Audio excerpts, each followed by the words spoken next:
Hi, எல்லாருக்கும் புது வருஷ வாழ்த்துக்கள். எல்லாரும் சந்தோஷமாக இருப்பீங்கன்னு நினைக்கிறேன். புது வருஷம் கொண்டாடி இருப்பீங்க. நான் கூட ரொம்ப சந்தோஷமாக இருந்தேன், ஆனால் கொஞ்சம் துக்கமாகவும் இருந்தேன். ஏன்னா நான் நேசித்த நாய்க்குட்டிகளில் 3 பேர் நேற்று இறந்துட்டாங்க. எனக்கு ரொம்ப வருத்தமாக இருந்தது. ஏன்னா என்னால் அடிக்கடி திருவண்ணாமலைக்கு ட்ராவல் பண்ண முடியல, அவ்வளோ தூரம் நாய்க்குட்டிகளை வச்சுக்கிட்டு. அதனால் ஒன்று தடுப்பூசிலாம் போட்டேன், டிவார்மிங் கொடுத்தேன். அப்புறம் அவங்களுக்கு திடீர்னு பேதியாச்சு. அப்புறம் அதனால் அவங்க இறந்துட்டாங்க. ஒரே நாளில் 3 பேர் இறந்தது எனக்கு பெரிய ஷாக். குட்டி கருப்பி இறக்க மாட்டா அப்படின்னு நினச்சேன், செத்து போக மாட்டாவ அப்படின்னு நினச்சிட்டு இருந்தேன். அவள் நல்லாவே இருந்தா. அதுக்கப்புறம் பார்த்தா அவளும் செத்துட்டா. இதெல்லாம் உடம்புலாம் கொஞ்சம் வெளியேறி போயிருந்தது. ஒரு பையனுக்கு உடம்பெல்லாம் மஞ்சளாயிட்டு இருந்தது. ஐ திங்க் அவனுக்கு மஞ்சக்காமால வந்துடுச்சுன்னு நான் நினைக்கிறேன். சரியா? வாழ்க்கை எனக்கு ஒரு பெரிய சோகத்தையும் அதுக்கப்புறமா கொஞ்சம் பெரிய சந்தோஷத்தையும் கொடுத்தது.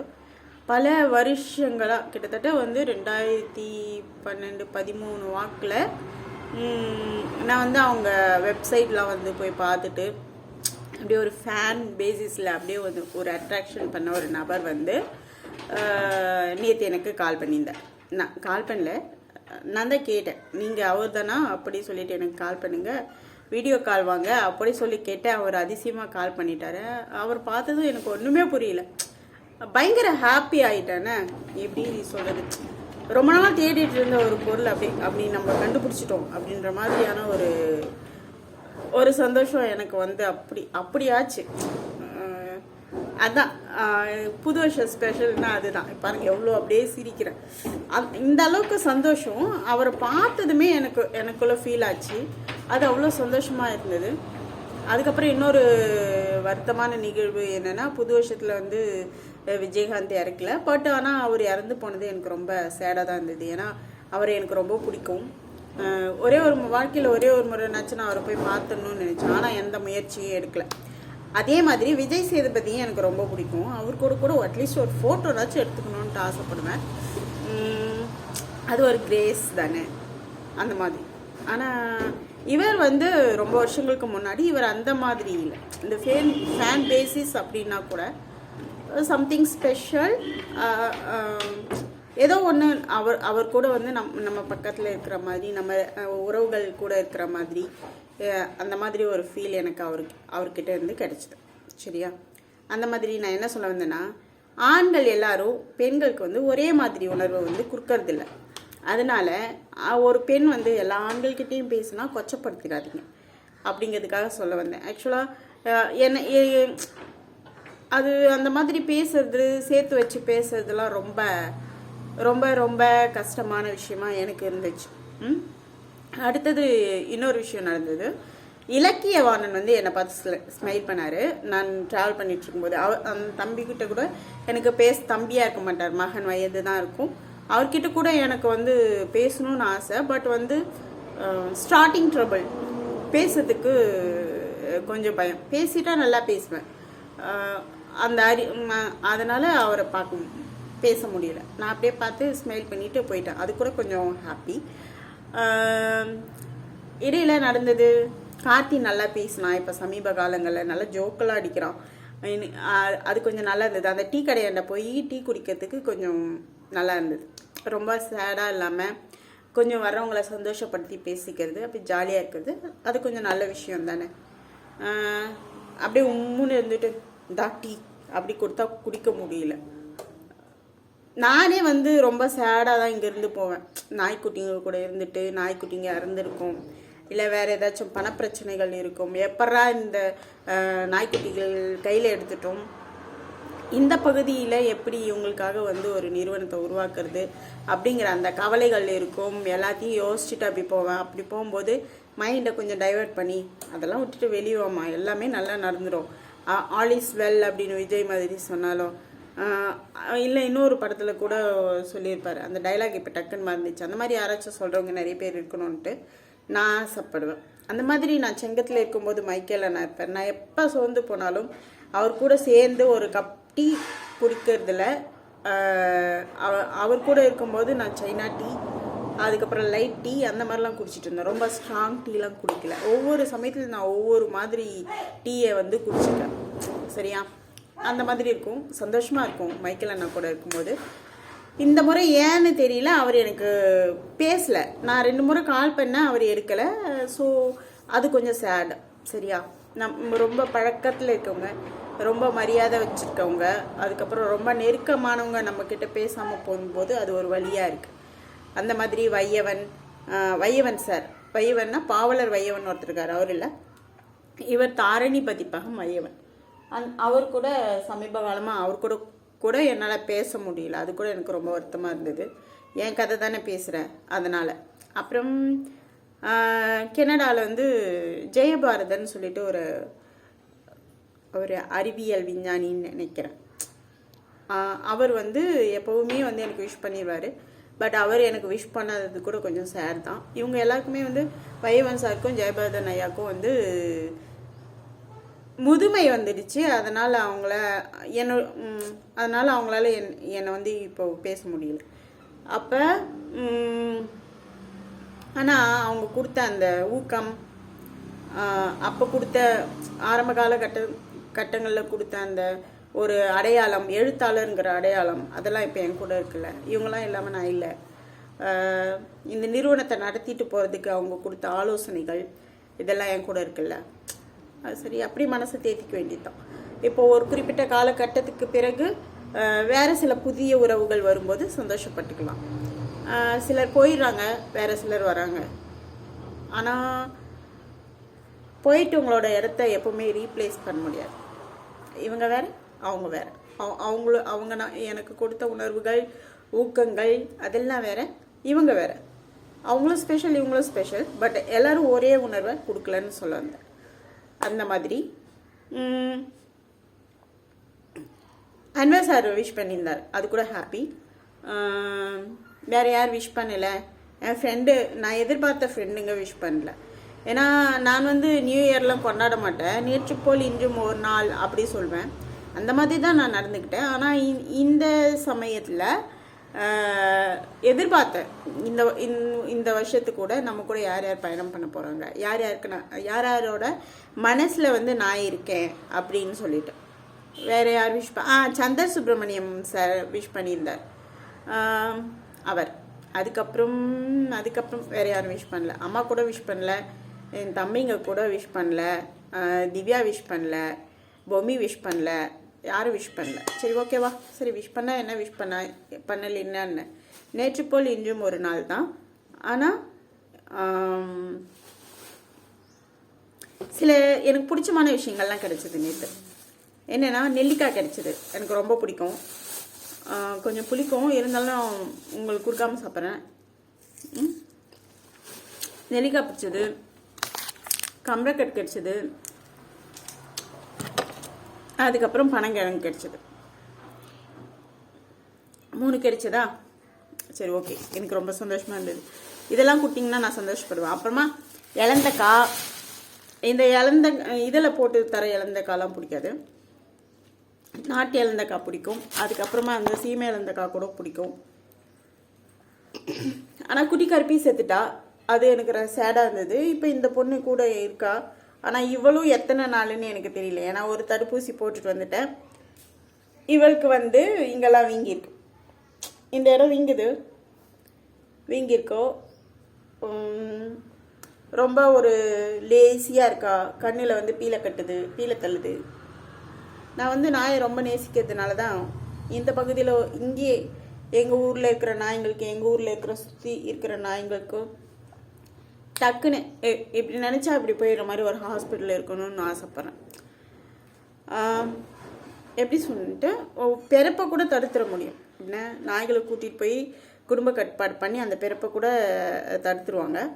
பிறக்காமல் இருக்கிறதுக்கு ஏதாச்சும் செஞ்சுருவாங்க. ஆனால் பிறந்துட்டவங்க சாகாமல் இருக்க போகிறதில்ல.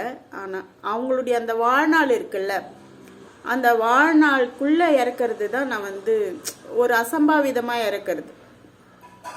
ஆக்சிடெண்ட்டில், ஆரோக்கியமாக இருக்கிற ஒரு நாய் ஆக்சிடெண்ட்டில் இறக்கிறது, அது வந்து நம்முடைய கவனக்குறைவுனால இறந்து போகிறது. இப்போ நம்ம ட்ரீட்மெண்ட் பண்ணுறோம், நம்முடைய கவனக்குறைவினால் இறந்து போகிறது. மேபி நான் வந்து சரியான சில விஷயங்கள் நடக்கும்போது நான் சரியான நேரத்தில் வந்து கொண்டு போய் தடுப்பூசி போடலையோ அப்படிலாம் நான் யோசிப்பேன். என்கிட்ட பணம் இருந்திருக்காது. அதுக்கப்புறம் என்னோட மைண்ட் செட்டை போய் அங்கே இருக்கிறவங்களை யாராச்சும் ஒருத்தங்களை தொந்தரவு பண்ணணுமே அப்படின்னு இருக்கும். சரி போனால் எப்படி ரெஸ்பான்ஸ் பண்ணுவாங்களோ தெரியலையே, அந்த மாதிரியெல்லாம் யோசிப்பேன். ஆனால் இந்த முறை வந்து நான் வந்து சரியான நேரத்தில் தான் கொண்டு போனேன். பட் இருந்தாலும் இந்த 3 பேர் இறந்தது எனக்கு பேரதிர்ச்சி. அதனால் நானே வாங்கி இங்கேயே போட்டுக்கலாமா அப்படின்னு சொல்லிட்டு யோசிக்கிறேன். தடுப்பூசியை வந்து ஆன்லைனில் வாங்கிட்டு ஆன்லைன்லேயோ இல்லை டாக்டர் கிஷோர் குமார் கிட்ட உதவி கேட்கலாமா அப்படின்ட்டு யோசிச்சுட்டு இருக்கேன். ஹெல்ப் பண்ணுவாருன்னு நம்பிக்கை இருக்குது. ஏன்னா அவரும் நாய்களை நேசிக்கிறாரு. ஸோ மேபி ஹெல்ப் பண்ணலாம். அதுக்கப்புறம் எப்படியாச்சும் அவருக்கு ஃபண்ட் கொடுத்து வாங்கிக்கணும்.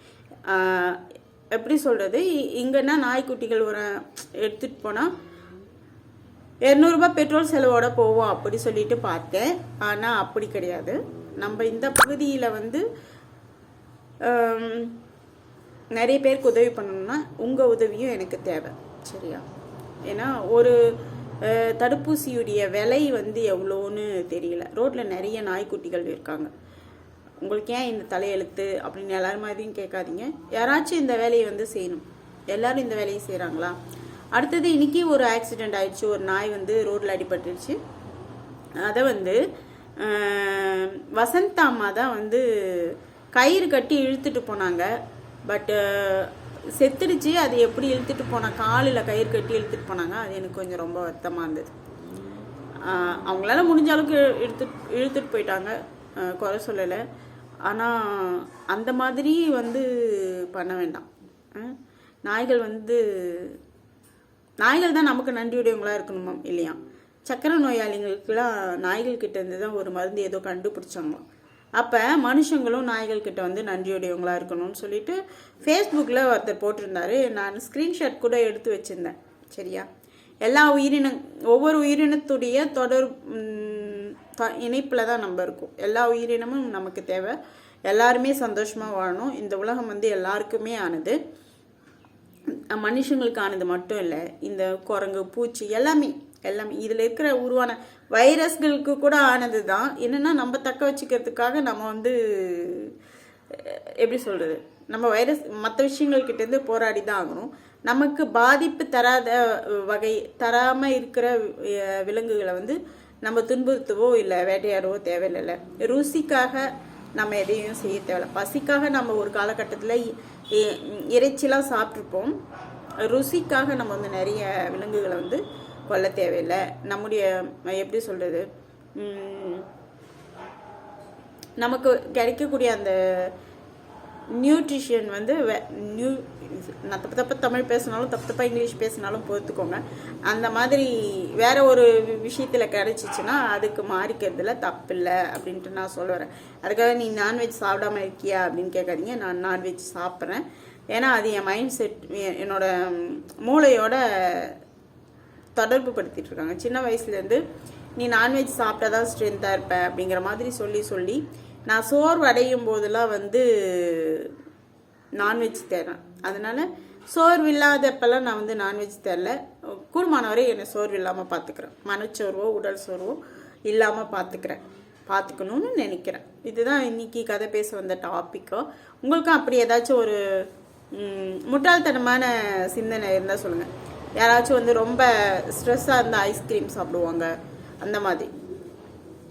எனக்கு வந்து ரொம்ப டிப்ரெஷன் வந்துச்சுன்னா உடனே நான்வெஜ் சாப்பிட்ணும் அப்படின்ட்டு ஒரு தாட் வந்துடும்.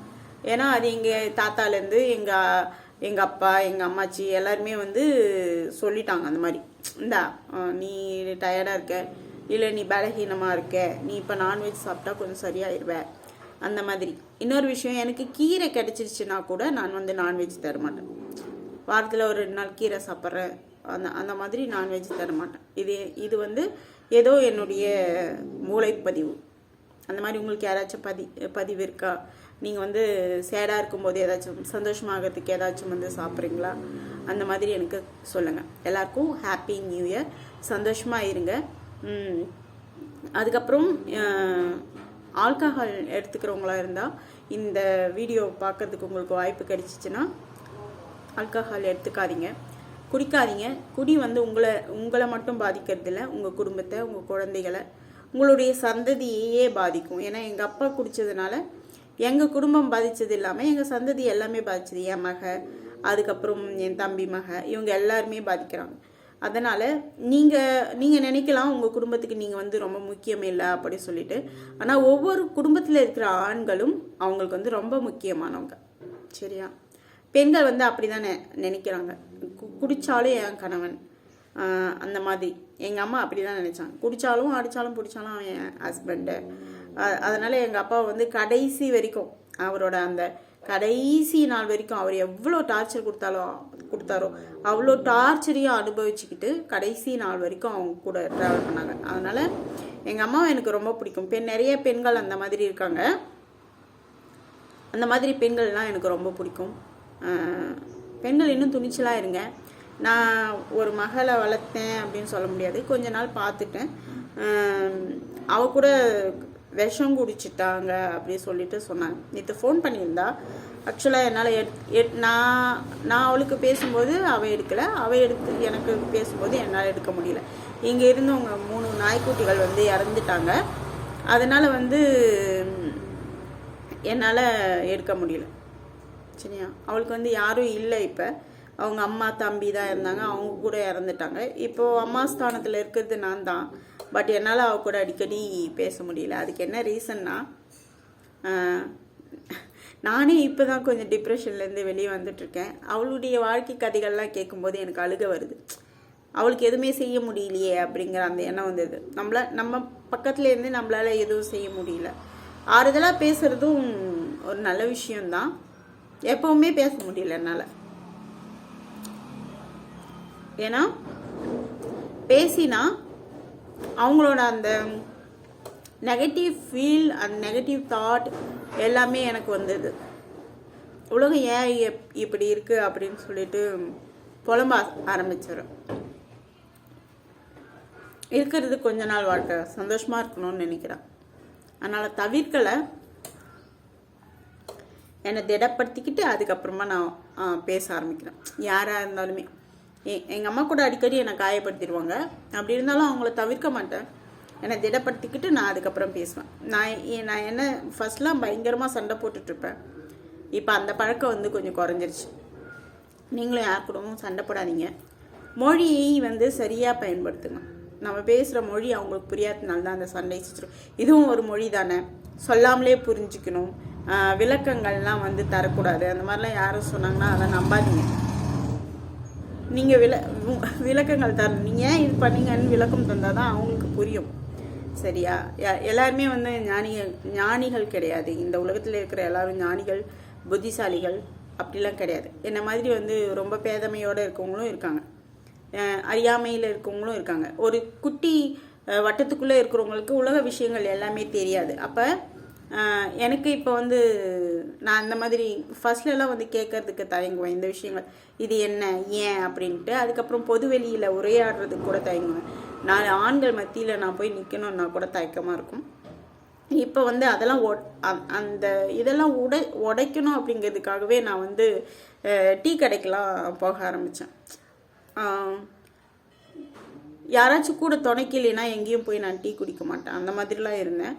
அதுக்கு அந்த மாதிரி இந்த மாதிரி இருக்கக்கூடாது. இனிமேல் வந்து நம்ம லைஃப் வந்து தனியாக தான் ட்ராவல் ஆக போகிறோம். அப்புறம் நிறைய இடங்களுக்கு வேறு சுற்றி பார்க்கணும் அப்படிங்கிற ஆசைலாம் இருந்தது. என்னோடய வீகோ தானே எனக்கு ஃப்ரெண்டு. ஸோ நானும் வீகோவும் எங்கேயாச்சும் வெளியில் போகணும் அப்படிங்கிறதுனால இந்த மாதிரிலாம் நான் வந்து முயற்சிகள் எடுக்கிறேன். என்ன எங்கேயாச்சும் பார்த்தீங்கன்னா ஒரு ஹாய் சொல்லுங்கள், ஒரு ஹலோ சொல்லுங்கள். சரியா? பேசுங்க, கோவமாக பேசாதீங்க, அங்கேயே அழுதுருவேன். பாய், டாடா.